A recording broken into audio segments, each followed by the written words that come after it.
Bunkers को जो underground है इनको तोड़ना पड़ेगा, तभी जो सेंट्रीफ्यूग है which are enriching the uranium, देखिए यूरेनियम को एनरिच करने के लिए, एक वेपन बनाने के लिए एटलीस्ट 90% ऑफ एनरिच्ड यूरेनियम होना चाहिए।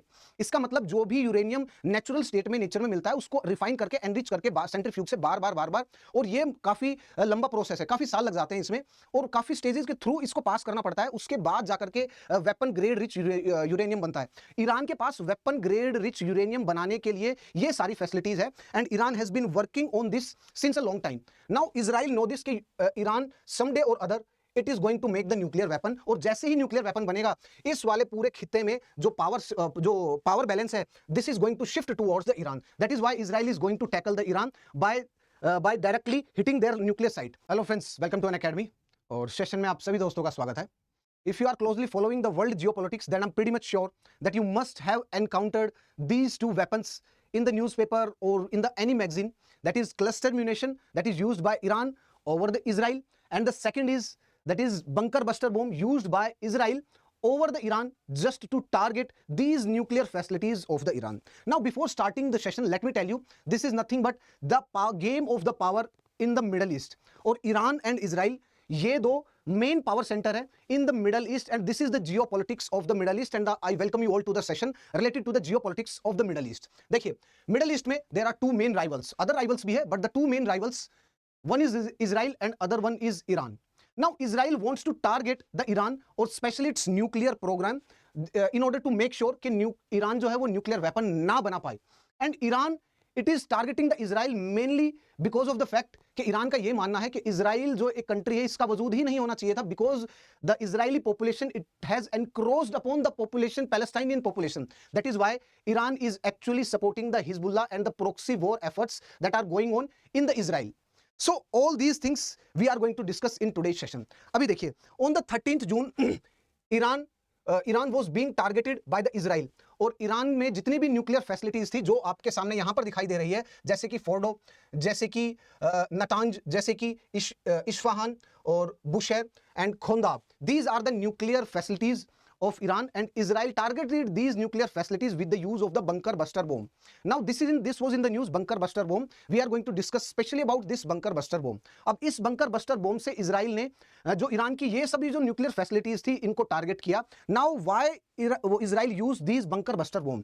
Israel used these bunker buster bombs mainly because जितनी भी आपको फैसिलिटीज दिख रही हैं यहाँ पर, जो भी यूरेनियम एनरिचमेंट जो फैसिलिटीज है वो डीप अंडरग्राउंड है, मींस 40 मीटर 50 मीटर जो डीप अंडरग्राउंड है, अंडर द कंक्रीट वॉल्स, वो इतने अंडरग्राउंड में है। Now if Israel want to target these facilities and if Israel want to destroy these nuclear facilities, इसका मतलब इजराइल को डायरेक्टली इन बंकर्स को जो अंडरग्राउंड है इनको तोड़ना पड़ेगा, तभी जो सेंट्रीफ्यूग है which are enriching the uranium, देखिए यूरेनियम को एनरिच करने के लिए, एक वेपन बनाने के लिए एटलीस्ट 90% ऑफ एनरिच्ड यूरेनियम होना चाहिए। इसका मतलब जो भी यूरेनियम नेचुरल स्टेट में नेचर में मिलता है उसको रिफाइन करके एनरिच करके सेंट्रीफ्यूग से बार बार, और ये काफी लंबा प्रोसेस है, काफी साल लग जाते हैं इसमें और काफी स्टेजेस के थ्रू इसको पास करना पड़ता है, उसके बाद जाकर के वेपन ग्रेड रिच यूरेनियम बनता है। ईरान के पास वेपन ग्रेड रिच यूरेनियम बनाने के लिए ये सारी फैसिलिटीज है and Iran has been working on this since a long time. Now Israel know this कि Iran someday or other it is going to make the nuclear weapon, और जैसे ही nuclear weapon बनेगा इस वाले पूरे खित्ते में जो पावर बैलेंस है this is going to shift towards the Iran. That is why Israel is going to tackle the Iran by directly hitting their nuclear site, और द न्यूक्लियर जहां पर न्यूक्लियर एनरिचमेंट प्रोग्राम है वहां पर। अब देखिए, Israel ने यूज किया बंकर बस्टर बॉम्ब। अब बंकर बस्टर बॉम्ब क्या है, कितने प्रकार के हैं, एंड ये जो इजराइल ने ये जो टारगेट किया है ईरान में, ये 13 जून को टारगेट किया था, अभी इसी मंथ 13 जून 2025 को। Now what Israel did, Israel ने एक बिल्कुल मेटिकुलसली प्लान किया हुआ एक एफर्ट, जो कि आई थिंक ऑफ कोर्स वो तो मोसाद महीनों से ही प्लानिंग कर रहा होगा। सो वो ऐसा एक प्लान और ऐसा एक उन्होंने मिशन लॉन्च किया, और उस मिशन में जितनी भी ये न्यूक्लियर साइट थी इन सभी को टारगेट किया, और इन सभी को टारगेट किससे किया, बंकर बस्टर बॉम्ब से। Now we are going to look into the bunker buster bomb, ये कौन से हैं और इजराइल ने कौन सा यूज किया। देखिए, इजराइल के पास बंकर बस्टर बॉम्ब कौन से हैं, जैसे कि एक BLU 109, ये एक बंकर बस्टर बॉम्ब है। इस बंकर बस्टर बॉम्ब का कितना स्ट्रेंथ है उसको देखते हैं। देखिए, ये एक 250 kg का बॉम्ब है, and this can carry out the strike and this can destroy 6 to 8 feet. अगर कोई भी सरफेस पर मान लीजिए एक 6 to 8 फीट की एक कॉन्क्रीट वॉल है और उसके नीचे जो है जो भी फैसिलिटीज हैं वो सभी हैं, तो ये वाला जो बंकर बस्टर बॉम्ब है ये उसको डिस्ट्रॉय कर सकता है। And now why the main countries like US and Israel they develop the bunker buster bomb, देखिएगा इंडिया ने भी एक टाइप का बंकर बस्टर बम यूज किया था, जितनी भी बालाकोट एयर स्ट्राइक थी उसमें भी, बिकॉज इंडिया ने क्या किया, जो भी टेररिस्ट की न्यूक्लियर साइट थी पहले तो उसको जस्ट कंप्लीट ऐसे डिस्ट्रॉय नहीं किया। इंडिया ने क्या किया, इंडिया का जो भी वेपन था, जैसे इंडिया यूज द स्पाइस 2000 बम, जो बालाकोट एयर स्ट्राइक थी उसमें क्या, पहले वो जो भी बम यूज किया उसने जो सीलिंग थी उसको डिस्ट्रॉय किया, सीलिंग को डिस्ट्रॉय करने के बाद अंदर जाके वो बम एक्सप्लोड हुआ था। That was the characteristic of the spice 2000 बम। अभी जो रिसेंटली इंडिया ने जो स्ट्राइक्स कंडक्ट की थी deep inside the Pakistani territories, उसमें भी एक टाइप के बंकर बस्टर म्यूनिशन का इंडिया ने यूज किया था। सो किसी भी कंट्री के पास राइट नाउ आज के दिन जो ये बंकर बस्टर म्यूनिशन है ये बड़े ही सिग्निफिकेंट है। इनके अलग अलग टाइप है ना। Why these are very significant, because जितनी भी मिलिट्री इंस्टॉलेशन है, मिलिट्री फैसिलिटीज है, वो एयर स्ट्राइक से उनको प्रोटेक्ट करने के लिए, ड्रोन स्ट्राइक से आज के दिन प्रोटेक्ट करने के लिए, अनमैन कॉम्बैट एरियल व्हीकल से उसको प्रोटेक्ट करने के लिए वो अंडरग्राउंड फैसिलिटीज बनाई जाती हैं, जैसे कि 100 meter, 200 meter, 300 meter deep inside the earth. So these bunker buster what they can do, they can destroy these sites. so Israel के पास कौन सा है, एक है BLU-109 और ये कितना 6 से 8 फीट ये डिस्ट्रॉय कर सकता है जो भी बंकर है अगर सरफेस से जस्ट नीचे। उसके बाद आता है GBU-28, ये 1800 केजी का एक बंकर बस्टर बम है और ये जो बम है ये 60 to 20 फीट का जो भी बंकर है inside the surface of the earth उसको डिस्ट्रॉय कर सकता है। उसके बाद एक फाइनली आता है, this is not with the Israel and in fact this is with the US, और ये B2 स्पिरिट जो बॉम्बर है, जो एक स्टेल्थ बॉम्बर है और करंटली इसको यूएस ही ऑपरेट करता है ओनली, उससे इसको ड्रॉप किया जा सकता है। और इसका वेट देख रहे हैं 13,600 केजी का वेट है ये। और ये जो आपको दिखाया है ये बंकर बस्टर बम, ये वर्ल्ड का सबसे पावरफुल बंकर बस्टर बम है एंड ये जिसके पास है ये है यूएस के पास। एंड नाउ ये क्या कर सकता है, इसकी कैपेबिलिटी क्या है, ये 200 feet 200 feet below the surface of the earth अगर कोई मिलिट्री इंस्टॉलेशन में है, कोई भी फैसिलिटी है, उसको इजीली डिस्ट्रॉय कर सकता है। नाउ इजराइल ने क्लेम नहीं किया कौन सा यूज किया है, बट इजराइल अगर आप उसको जो भी इंटरनेशनल जर्नल से उसको फॉलो करेंगे तो आपको पता चलेगा कि ये वाला जो बंकर बस्टर बम है, Israel use this bunker buster bomb in the Fordow facility. ये जो फैसिलिटी है यहां पर यूज किया इजराइल ने, जो फोर्डो फैसिलिटी है ये माउंटेनियस एरिया है, इसको डिस्ट्रॉय करने के लिए इजराइल ने यूज किया, जो मैंने आपको अभी दिखाया बंकर बस्टर बम। और वो मल्टीपल बंकर बस्टर बम इजराइल ने यूज किया ईरान के ऊपर एंड इनफैक्ट यहां तक के कि यहां पर लोकलाइज्ड 2.5 मैग्नीट्यूड का अर्थक्वेक ऑब्जर्व किया गया इस एरिया में। और लेकिन ईरान का मानना है कि नहीं, न्यूक्लियर जो फैसिलिटी थी, जो अंडरग्राउंड न्यूक्लियर फैसिलिटी, वो कंप्लीटली डिस्ट्रॉय नहीं हुई है और उनका जो न्यूक्लियर जो प्रोग्राम है that is still going on. और इंटरनेशनल एटॉमिक एनर्जी एजेंसी ने भी बोला है कि नहीं, अभी तक उनका जो न्यूक्लियर प्रोग्राम है वो पूरा डिस्ट्रॉय नहीं हुआ है, वो फुली फंक्शनल है, फुली ऑपरेशनल है। बट इजराइल का मानना है कि we have just destroyed this. So ये तो काउंटर आर्गुमेंट चलता ही रहता है, but we are going to look into the bunker buster bomb. So देखिए, so Now the most significant point is we just do not know whether the Israel used this or not।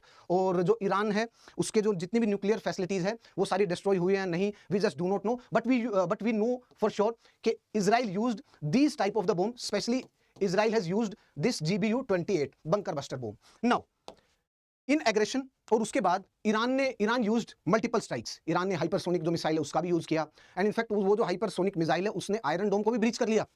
और ये जो cluster munition बम है इसने भी जो iron डोम है उसको भी ब्रीच कर लिया। अब देखिए ये जो क्लस्टर म्यूनिशन बम है ये भी न्यूज में था। अब ये क्या है, फॉर एग्जांपल आप समझिए ग्रेनेड है, अब आप ग्रेनेड को एक क्लस्टर उसमें बांध करके उसमें पैक करके और अगर आप एनिमी साइट में जाकर के छोड़ते हैं और वो एक्सप्लोड होता है तो क्या ये जितने भी जो छोटे छोटे ग्रेनेड हैं ये अलग अलग एरिया में डिस्ट्रीब्यूट हो जाएंगे और उसके बाद जाकर के एक्सप्लोड करेंगे। This is called as the cluster munition. In fact काफी कंट्रीज हैं उन्होंने बैन भी किया हुआ है कि we should not be using the cluster munition bomb, because उसके काफी वो होते हैं, भीषण परिणाम होते हैं। कैसे, क्योंकि एक एरिया में बहुत सारे ऐसे छोटे छोटे जो बम होते हैं ग्रेनेड, ये जाके डिस्पर्स और डिस्ट्रीब्यूट हो जाते हैं। सबसे पहला पॉइंट, उससे सिविलियन कैजुअलिटीज ज्यादा होती हैं। We just can not precisely target के मिलिट्री इंस्टॉलेशन, ये ऐसे इनका डिस्ट्रीब्यूशन नॉर्मल प्लेस पे भी हो जाता है। इसका मतलब जो जनरल पब्लिक है उसमें उसको भी इसका खामियाजा भुगतना पड़ता है। उसके साथ साथ कुछ जो बॉम्ब्स हैं, मान लीजिए कुछ ग्रेनेड हैं, वो ऐसे ही जाकर के किसी एरिया में गिर गए, उसके बाद सालों बाद अगर वो एक्टिवेट होता है और सालों बाद कोई भी उसको कंडीशन मिलती है owing to any of the external pressure या ओविंग टू एनी रीजन, वो बाद में भी एक्सप्लोड हो सकता है।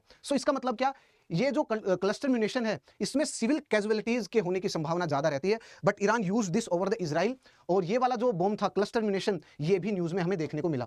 सो we have seen the two type of the weapon, that is the bunker buster munition, और उसके साथ साथ जो क्लस्टर म्यूनिशन था उसको भी हम आज के दिन न्यूज में देख रहे हैं। And this is mainly owing to the Israel and the Iran conflict that is going on now.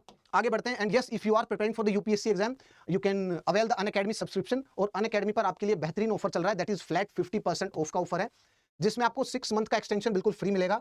And if you are using the code SKY50 आपको एडिशनल डिस्काउंट मिलेगा plus mentorship. And yes, this offer is actually ending tonight. Now आगे की तरफ चलते हैं।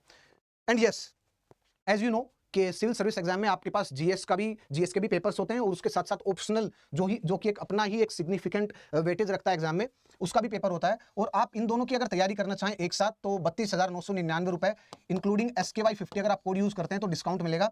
आप GS और optional दोनों की तैयारी एक साथ कर सकते हैं। आप वीडियो को पॉज करिएगा और देख लीजिएगा कौन से ऑप्शनल है और आप देख लीजिएगा कौन कौन से टीचर्स हैं। आपने एक ऑप्शनल लिया, आपको पसंद नहीं आया, आप दूसरे ऑप्शनल पे स्विच हो सकते हैं। आपका एक ऑप्शनल है, एक टीचर पसंद नहीं आया, आप दूसरे टीचर पे शिफ्ट हो सकते हैं। So this is the facility that Unacademy is providing to you. And yes, उसके साथ साथ अनअकैडमी पर एक ही रुपए में रैंकर सक्सेस प्रोग्राम है। इसका मतलब जो भी टॉप रैंकर्स है वो आपको गाइड करेंगे अनअकैडमी पर। ये कंप्लीट शेड्यूल है, आप देख सकते हैं and all this thing. And उसके साथ साथ ये जो बैच है अनअकैडमी पर, आप इंग्लिश में भी तैयारी कर सकते हैं, इंग्लिश में भी, आप हिंदी माध्यम में भी। You can pause the video और बैचेस देख सकते हैं। सारे बैचेस लाइव हो चुके हैं।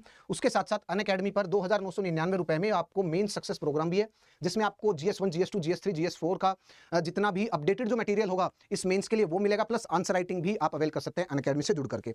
सो फ्रेंड्स, आज के सेशन में इतना ही। मिलते हैं अपने नेक्स्ट सेशन में। टिल देन, जय हिंद फ्रेंड्स।